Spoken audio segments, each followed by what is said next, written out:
Hi everyone. डर लग रहा होगा ना। अगले हफ्ते इसी दिन शायद आपने एग्ज़ाम दे दिया हो या फिर एग्ज़ाम दे रहे हो। देखते देखते एग्ज़ाम बहुत करीब आ गया है। अभी तो लग रहा था कि जस्ट जैन स्टार्ट हुआ है एंड अभी 28 मई भी आ गया है। ये फीलिंग ना बहुत कॉमन है। इस वक्त ऐसा लगेगा ना कि आपने कुछ पढ़ा ही नहीं है, कुछ याद ही नहीं है, और जो भी कुछ पढ़ा है क्या वो एग्ज़ाम में आएगा कि नहीं आएगा।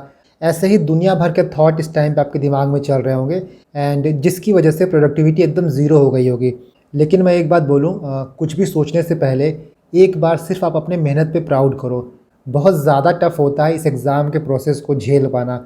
वही मोनोटोनस दिन होता है, सुबह उठो, वही बुक पढ़ो, वही लक्ष्मीकांत पढ़ो, वही स्पेक्ट्रम पढ़ो। कितने लोग ऐसे हैं कि साल 2 साल से अपने घर भी नहीं गए हैं। सोशल इवेंट से कट जाना है, किसी से बात नहीं करनी है। आप ये देखोगे कि जो बाकी लोग हैं वो लाइफ में बहुत कुछ कर रहे हैं, लेकिन आपकी लाइफ जो है वो सिर्फ एक रूम में 6 बाई 6 के रूम में ही बीतती जा रही है। आई नो कि हर कोई रिज़ल्ट को देखता है।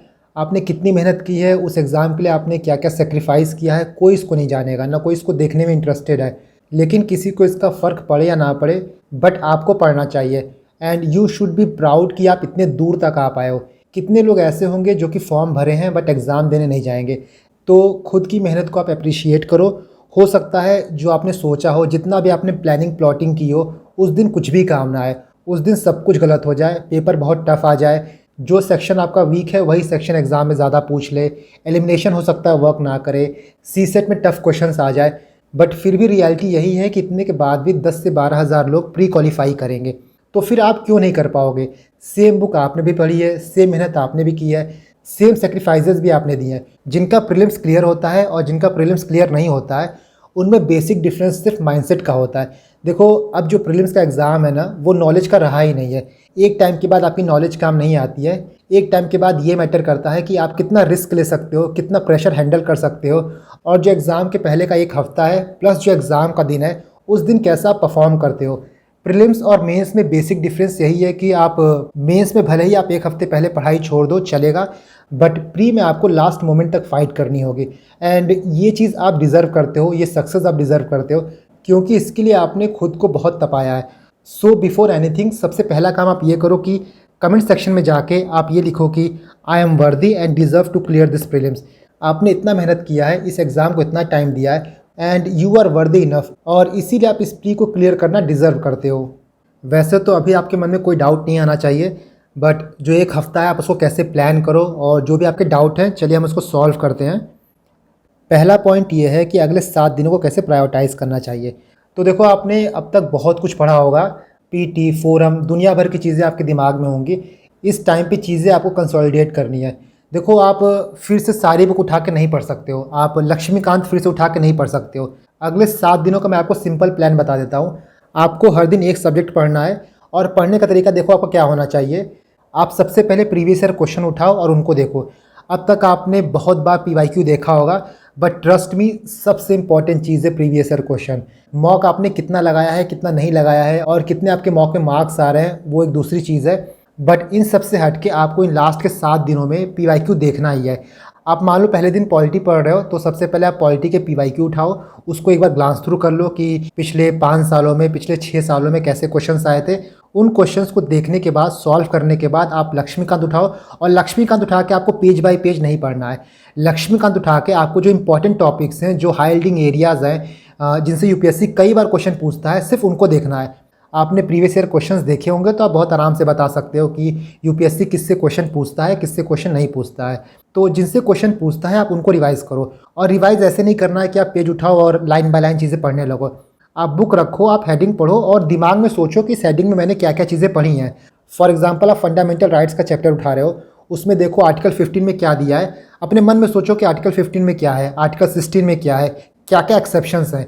एंड जो चीज़ें आप भूल रहे हो ना, उनको आप A4 शीट में लिखते जाओ, क्योंकि एग्ज़ाम के 1-2 दिन पहले भी आपको सारी चीज़ें रिवाइज़ करनी होंगी। तो उस टाइम आप पूरी लक्ष्मीकांत या फिर स्पेक्ट्रम नहीं उठा सकते हो। उस टाइम जो आपके पास शॉर्ट नोट्स होंगे, जो 2-4 पेज आपके पास होंगे, आप सिर्फ बार बार उन्हीं को देख पाओगे। तो आपका प्लान क्या होना चाहिए, मैं फिर से बता देता हूँ। सबसे पहले आप प्रीवियस ईयर क्वेश्चन देख लेना। जब आप पीवाईक्यू देखोगे तब भी आपके पास ब्लैंक शीट होना चाहिए। जो चीज़ें आपकी गलत हो रही हैं, तुरंत आप A4 शीट में लिख लो कि भाई ये मेरा गलत हो रहा है, और इसको जब मैं बुक से पढ़ूंगा तो देख लूँगा। क्योंकि जो गलतियाँ आप सुधारोगे नहीं, वो गलती फिर से जाके आप एग्ज़ाम में करोगे, एंड ये चीज़ नहीं करनी है। जो चीज़ आपको एग्ज़ाम में नहीं आता वो गलत करो तो चलेगा, बट जो चीज़ आपको आता है अगर वैसे क्वेश्चन आप गलत करोगे आप कम से कम 15-20 हज़ार लोगों से पीछे चले जाओगे। तो वो गलती भूल के भी नहीं करनी है जो आप पहले गलती कर चुके हो। चीज़ों को जितना हो सके रिकॉल करने की कोशिश करो। एंड मैं आपको एक चीज़ बताता हूँ, ये चीज़ मैं अप्लाई खुद भी करता था। जब भी आप पढ़ोगे ना, जब भी कोई चीज़ रिवाइज़ करोगे तो कोशिश करो ना कि अपना एक प्लेस डिसाइड कर लो और वहीं बैठ के आप चीज़ों को पढ़ो। 2020 का पेपर था, उसमें क्वेश्चन था कि एंशिएंट टाइम पे कुछ टाउन्स हैं लाइक घंटाशाला, वो किस लिए फेमस थे। एंड मुझे इसका डायरेक्टली आंसर नहीं पता था, बट जो मैंने पीडीएफ पढ़ा था उसमें मुझे ये याद था कि ये पर्टिकुलर चीज़ मैंने इस पेज पे इस जगह लिखी है। तो वो एक पिक्टोरियल मेमोरी होती है ना, वो यहाँ पे काम करती है। इसीलिए जब भी कोई चीज़ आप रिवाइज़ करो या पढ़ो तो अपना एक टेबल डिसाइड करो, एक प्लेस डिसाइड करो और वहीं बैठ के आराम से पढ़ो। दूसरा चीज़ ये है कि जो भी फैक्ट्स हैं आप उनको रिवाइज़ करने की कोशिश करो, लाइक स्पीसीज़ का नाम हो गया, नेशनल पार्क हो गए, जो भी इंडेक्स हैं, रिपोर्ट्स हैं, बुक्स हो गए, ऑथर्स हो गए। और इसीलिए मैंने पिछले 2-3 दिनों से कुछ ऐसे वीडियोस निकाले हैं जो कि एग्ज़ाम में पूछे जाते हैं, जो कि आप फ्रिक्वेंटली भूल जाते हो। और मैं ट्राई करूँगा कि जो भी ऐसे टॉपिक्स हैं जो हाईली स्टैटिक हैं उनको टेलीग्राम पे शेयर करता रहूँ, या फिर उसके अगर से वीडियोस पॉसिबल हैं तो वीडियो बना दूँ। बट इस वक्त आपको फैक्ट्स पे ध्यान देना है। ऑलवेज़ रिमेंबर कि जो प्री होता है वो रिकग्निशन का गेम होता है। आप कोई चीज़ एक बार देखे रहोगे ना तो एग्ज़ाम में आपको वो चीज़ याद आ जाएगी, बशर्ते वो चीज़ आपकी नज़रों से 1-2 बार निकली होनी चाहिए। अगर 1-2 बार निकली नहीं रहेगी तो फिर एग्ज़ाम में कन्फ्यूज़न होता है कि यार ये तो मैंने देखा था, इसका ये आंसर है कि ये आंसर है, इसको तो मैंने कहीं सुना था, इसको तो मैंने कहीं पढ़ा था। तो जो भी चीज़ आप पढ़े हो, सुने हो, देखे हो, उसको कम से कम 1 या 2 बार रिवाइज़ कर लो ताकि एग्ज़ाम में कन्फ्यूज़न ना हो और जो भी क्वेश्चन आप गट फीलिंग्स पे अटेम्प्ट करो वो नेगेटिव में ना जाए। देखो ये दोनों जो है वो मॉडर्न क्वेश्चन है, बट दोनों में डिफरेंस क्या है? इस वक्त आप इस पर्टिकुलर चीज़ को रिवाइज़ नहीं करोगे, आपने तैयारी ठीक ठाक की है, आपने बेसिक चीज़ें पढ़ा है, तो आपको ये आराम से पता होगा। ये कंसेप्चुअल चीज़ें आपको पहले से पता होंगी। इस वक्त जो आपको रिवाइज़ करना है वो ये चीज़ है, क्योंकि ये फैक्चुअल है एंड ये कंसेप्चुअल है। So try to read and revise as many times as possible. जो भी चीज़ें आप बार बार भूल जा रहे हो उनको A4 शीट में लिखो, उनके फ़ोन में आप स्क्रीनशॉट ले लो जो आप बार बार स्क्रॉल कर पाओ। मैं एग्ज़ाम के टाइम पे इवन वॉइस रिकॉर्डिंग भी यूज़ करता था। कुछ चीज़ें ऐसी होती हैं जो आप फ्रीक्वेंटली भूल जाते हो, आप उनको अपने वॉइस में रिकॉर्ड करो और जब भी फ्री टाइम हुआ करे आप सुन सकते हो।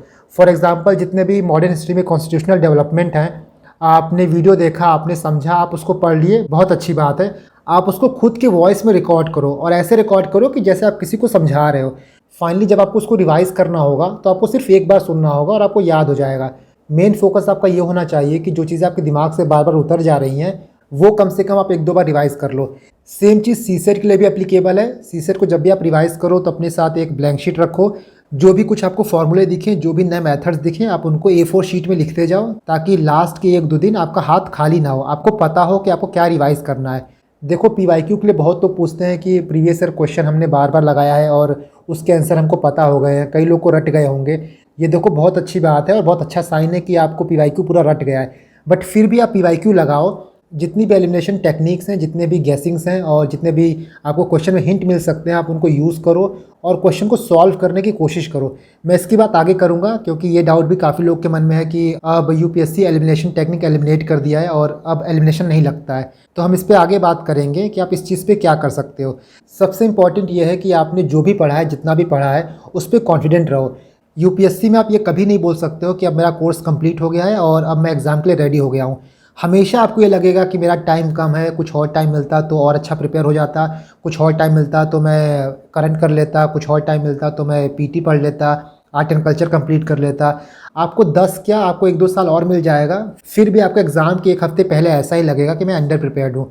सो हमने इसकी बात कर ली है। दूसरा फोमो है, जो मैं बोल रहा हूँ ना कि हमेशा आपको लगेगा कि आप चीज़ें नहीं पढ़े हो और कुछ और पढ़ लें, आप ये भी पढ़ लो, वो भी पढ़ लो, बट इसका कोई अंत नहीं है। जितना आपने पढ़ा है ना, आप सिर्फ उसको परफॉर्म करके आ जाओगे एग्ज़ाम में, बहुत आराम से आपका प्री क्लियर हो जाएगा ना। अभी UP PCS का एग्ज़ाम हुआ है और काफ़ी लोग के एग्ज़ाम में मार्क्स काफ़ी कम आ रहे हैं। इस चीज़ को लेके उनका कॉन्फिडेंस बहुत लूज़ हो गया है कि UP PCS में अच्छा नहीं हुआ और काफ़ी टाइम वो UP PCS में दिए, जिसकी वजह से UPSC कॉम्प्रोमाइज़ हुआ और UP PCS भी ख़राब हो गया। तो देखो UPSC एग्ज़ाम अलग है, UP PCS अलग है। आप ये बिल्कुल नहीं बोल सकते हो कि UP PCS का एग्ज़ाम ख़राब हो गया है तो UPSC भी ख़राब हो जाएगा। और UP PCS आपने भरा भी इसीलिए था ना कि आपके पास 2 ऑप्शन रहे कम से कम। मान लो UP PCS आपका ख़राब हो गया तो आप UPSC अच्छा कर दो। अभी आपके पास 1 हफ्ता है, एटलीस्ट जो गलतियाँ आपने UP PCS में की हैं वो गलतियाँ आप UPSC में ना करो। एक आपको सीख मिली होगी। तो इस माइंडसेट से बिल्कुल निकल जाओ कि यूपी पीसीएस का ख़राब हुआ है तो यूपीएससी भी ख़राब हो जाएगा, बल्कि आपको इसी महीने एक सेकंड चांस मिल रहा है अपने आप को रिवाइव करने का। तो पूरे पॉजिटिव माइंडसेट से आप जाओ एग्ज़ाम देने। जो भी चीज़ें आपने यूपी पीसीएस के लिए पढ़ी थी उसमें से काफ़ी चीज़ें ऐसी हैं जो यूपीएससी में भी काम आती हैं, तो आप ऑलरेडी उतनी चीज़ें रिवाइज़ कर चुके हो, तो नेगेटिव कहीं से भी नहीं है। जो एग्ज़ाम गया वो गया, जो सामने है, जो एक हफ़्ते बाद है, सिर्फ उस पर फोकस करो। इसके बाद सीसेट भी बहुत लोग का नाइटमेयर बना हुआ है, और नाइटमेयर होना भी चाहिए। पिछले 3-4 सालों से आप देख रहे होंगे कि सीसेट का लेवल बहुत हाई हो गया है। तो अगर आपने अभी तक सीसेट बिल्कुल नहीं देखा है, एक बार देख लो। कुछ इंपॉर्टेंट टॉपिक्स हैं, सब कुछ आपको नहीं पढ़ना है। क्वांट में हो गया, रीजनिंग हो गया, इनमें कुछ ऐसे टॉपिक्स हैं जहाँ से यूपीएससी हर साल क्वेश्चन पूछता ही है, तो आप उनको आइडेंटिफाई करके उनको प्रैक्टिस करो। और अगर आप देखो तो सीसेट में काफ़ी क्वेश्चन आपको ऐसे मिल जाएंगे जो काफ़ी इजी हैं, और आप सिर्फ उनको ही सॉल्व कर लोगे तब भी आपका आराम से कट ऑफ क्लियर हो जाएगा। सबसे इम्पॉर्टेंट ये है सीसेट में कि आप पूरे पेपर को एक बार देख लो, एक बार गो थ्रू कर लो। बहुत से क्वेश्चंस ऐसे होते हैं जो सिर्फ बैठ के हो जाते हैं, एक बार क्वेश्चन देख के ही हो जाता है। तो ऐसे क्वेश्चन को आइडेंटिफाई करना सबसे इम्पॉर्टेंट है। आप ऐसे क्वेश्चन तभी आइडेंटिफाई कर पाओगे जब थोड़ी प्रैक्टिस रहेगी।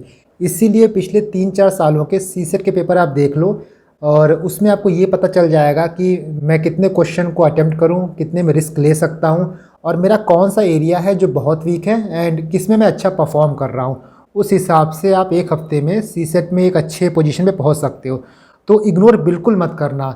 मैं सीसेट पे एक क्लास और लूँगा, उसमें मैं पिछले 2-3 सालों में जो पेपर आए हैं उनको दिखा के बताऊँगा आपके सामने कि पेपर इतना टफ नहीं होता है जितना आप उसको समझ रहे हो। बस अप्रोच का डिफरेंस होता है। एंड देखो, थोड़ी प्रैक्टिस तो करनी पड़ेगी। आप ये सोचो कि आप कुछ मत पढ़ो और जाके डायरेक्टली सॉल्व कर दो, तो अगर आपने पहले पढ़ा है सीसेट तो सॉल्व हो जाएगा। नहीं तो मैं बहुत लोग को जानता हूँ जिनका मैथ बैकग्राउंड है, जो आईआईटी क्लियर करके आए हैं, फिर भी उनका सीसेट क्लियर नहीं होता है। तो प्रैक्टिस आपको करना बहुत ज़रूरी है। मैंने सीसेट पे 3-4 वीडियो पहले बनाए हुए हैं, आप उनको एक बार देख लो आराम से, और उस हिसाब से आप प्लान करो कि क्या चीज़ें आपके लिए काम कर रही हैं, क्या चीज़ें आपके लिए काम नहीं कर रही हैं। मैं अपने हर वीडियो में ये चीज़ बोलता हूँ कि सीसेट को इग्नोर मत करना, क्योंकि बहुत ज़्यादा बेकार फीलिंग आती है जब आपका सीसेट क्लियर नहीं होता है और जीएस में आप अच्छा स्कोर करके आते हो। तो इस कंडीशन में बिल्कुल नहीं आना है। बाकी मैं एक क्लास और लूँगा सीसेट की सेपरेटली, तो उसमें हम इसकी अच्छे से बात करेंगे। नेक्स्ट, काफ़ी लोग का डाउट ये रहता है कि उन्होंने बहुत कुछ पढ़ रखा है बट बार बार चीज़ें भूल जाते हैं, याद नहीं रहता है। ये ह्यूमन नेचर है, कॉमन चीज़ है, आपको सब कुछ याद नहीं रहेगा। आप खुद सोचो ना कि आपने दुनिया भर की चीज़ें पढ़ी हैं और आपको हर चीज़ कैसे याद रहेगा। लेकिन प्री की सबसे अच्छी बात यह है कि आंसर जो है आपके सामने रहेगा। अभी क्या होता है ना, कोई चीज़ आप याद करने की कोशिश करते हो तो उस टॉपिक के बारे में सोचते हो, उसके डिफरेंट डायमेंशंस के बारे में सोचते हो, बट एग्ज़ाम में क्या होगा कि आपके सामने ऑप्शंस रहेंगे, तो आपके सोच का जो दायरा है, जो होराइज़न है, बहुत लिमिटेड रहेगा। आप सिर्फ उन चारों ऑप्शंस के बारे में सोचोगे। आपको चीज़ों को रिकॉग्नाइज़ करना है, क्लू आपके सामने रहेगा, सिर्फ आपको आइडेंटिफाई करना है। तो भले आपको अभी लगे आप सब कुछ भूल रहे हो, लेकिन जब क्वेश्चन सामने आएगा तो आपको 200% चीज़ें याद आ जाएंगी। तो बिल्कुल टेंशन मत लो इस चीज़ का कि आप सब कुछ चीज़ें भूल रहे हो। आप चीज़ें रिवाइज करोगे तो आपको ये भी लगेगा कि यार मैं हिस्ट्री पढ़ रहा हूँ, मेरा इकोनॉमिक्स छूट रहा है, मैं इकोनॉमिक्स पढ़ रहा हूँ, मेरा पॉलिटी छूट रहा है। ये भी कॉमन चीज़ है, बट जो चीज़ आप पढ़ रहे हो उस चीज़ को रिवाइज़ करो। मान लो मैं हिस्ट्री पढ़ रहा हूँ तो मुझे ऐसे रिवाइज़ करना है इसको कि इसमें से क्वेश्चन आएगा तो मेरा गलत नहीं होना चाहिए। मैं इकोनॉमिक्स पढ़ रहा हूँ तो मैं ऐसे पढ़ूंगा कि जो टॉपिक मैं पढ़ रहा हूँ अगर वो क्वेश्चन पूछ ले एग्ज़ाम में तो वो गलत नहीं होना चाहिए। कुछ लोग बहुत कम मॉक सॉल्व किए होंगे या फिर मॉक सॉल्व नहीं भी किए होंगे, एंड जब वो सुनते होंगे कि किसी ने 50 मॉक लगा लिया है, किसी ने 100 मॉक लगा लिया है, फिर वो कंपैरिजन की एक फीलिंग आ जाती है कि उसने इतना मॉक लगा लिया है, मैंने एक भी मॉक नहीं लगाया है। देखो, मॉक लगाने से इसकी कोई गारंटी नहीं है कि आपका क्लियर हो जाएगा, और मॉक नहीं लगाए हो तो इस चीज़ की कोई गारंटी नहीं है कि आपका क्लियर नहीं होगा।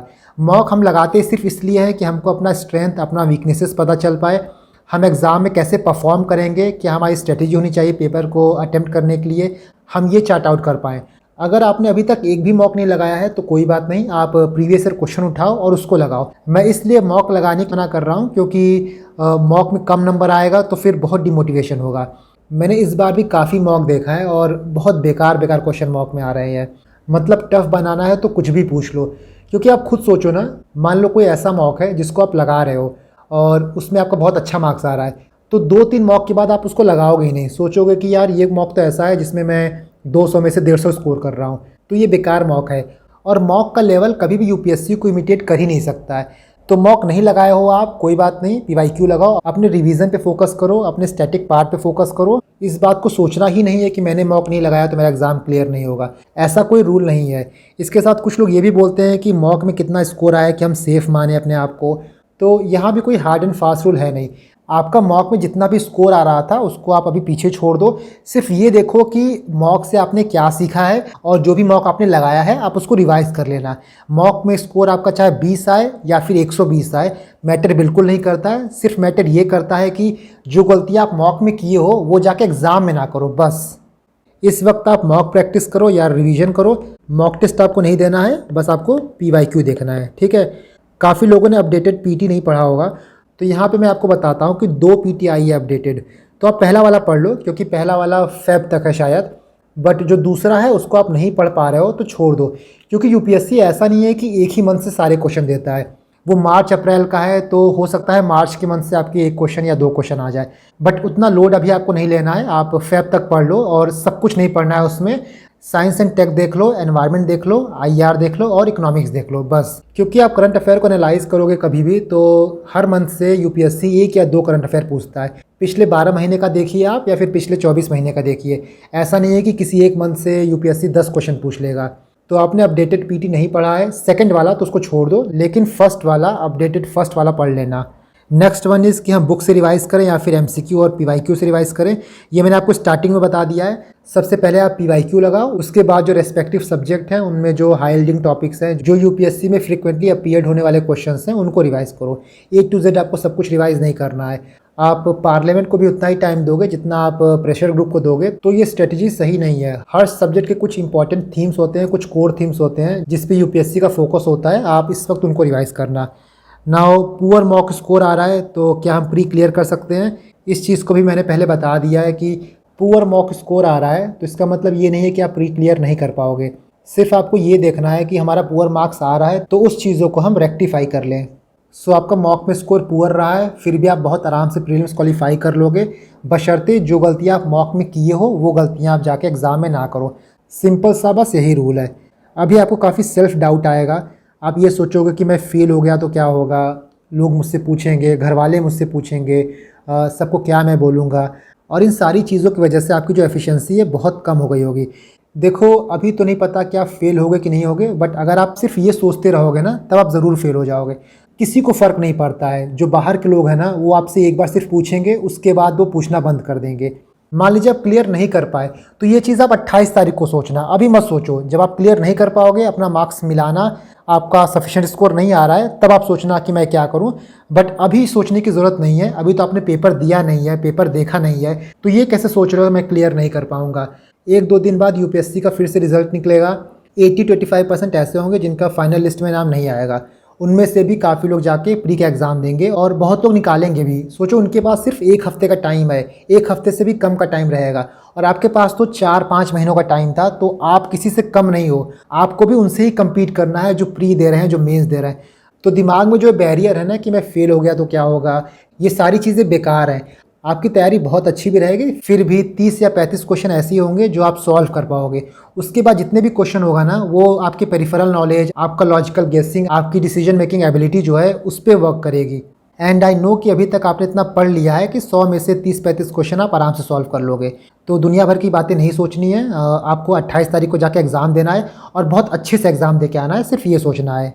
द नेक्स्ट थिंग इज़ कि काफ़ी लोग के सिली मिस्टेक्स होते हैं, एंड ट्रस्ट मी ये सिली मिस्टेक्स बहुत भारी पड़ते हैं। कई बार आपने ये नहीं देखा कि करेक्ट दिया है कि इनकरेक्ट दिया है। कई बार ऐसा हुआ कि बबल भरते हुए आपने गलती कर दी। बहुत बार ऐसा होता है कि यूपीएससी मोस्ट अप्रोप्रिएट आंसर पूछता है और आप ए देख के डायरेक्टली ए मार देते हो, बट सही आंसर उसका बी या सी होता है।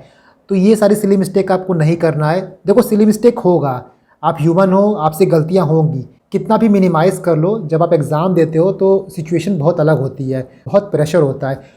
उसी पेपर को आप जस्ट एग्ज़ाम हॉल के बाहर देखोगे तो आपको लगेगा कि यार ये क्वेश्चन तो इतना इजी था, यहाँ मैंने ये गलती कैसे कर दी, वहाँ मैंने ये गलती कैसे कर दी।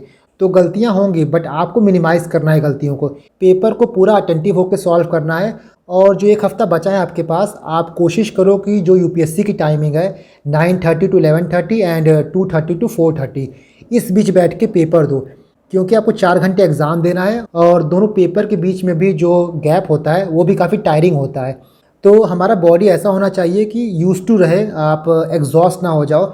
ऐसा ना हो कि GS1 देने के बाद दिमागी काम करना बंद कर दे, क्योंकि GS2 आजकल ज़्यादा एफर्ट मांग रहा है।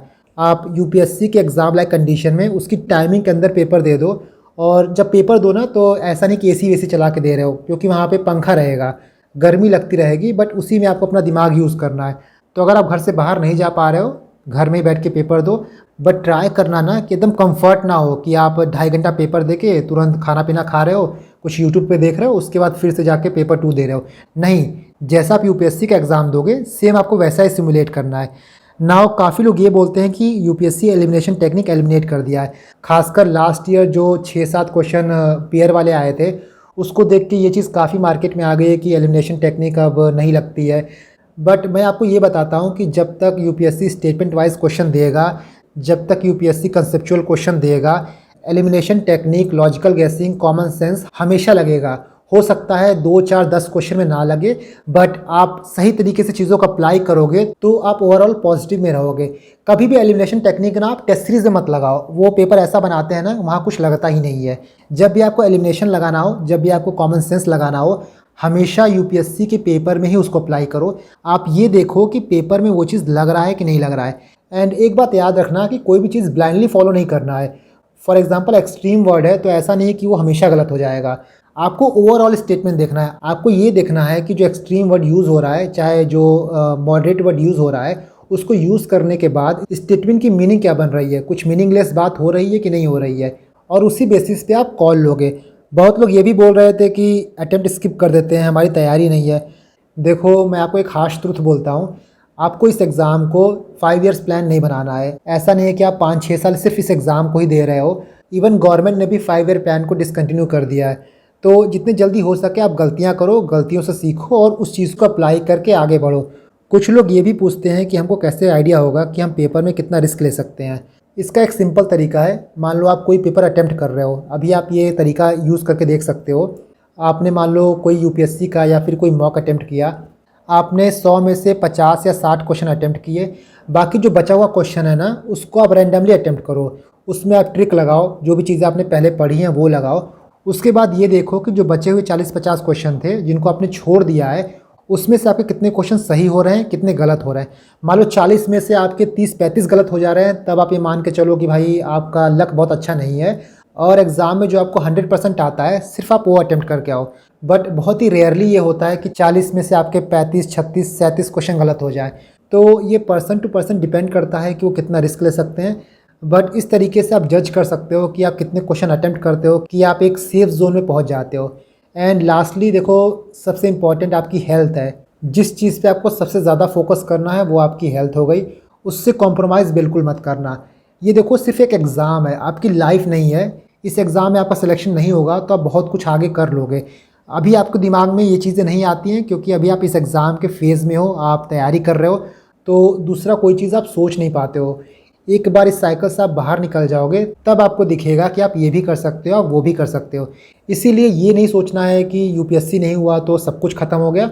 बट हाँ, ये आप सोचो कि एटलीस्ट मैंने 4-5 महीने, 1 साल से मेहनत की है, उस चीज़ की, उस टाइम की, उस मेहनत की मैं रेस्पेक्ट करता हूँ।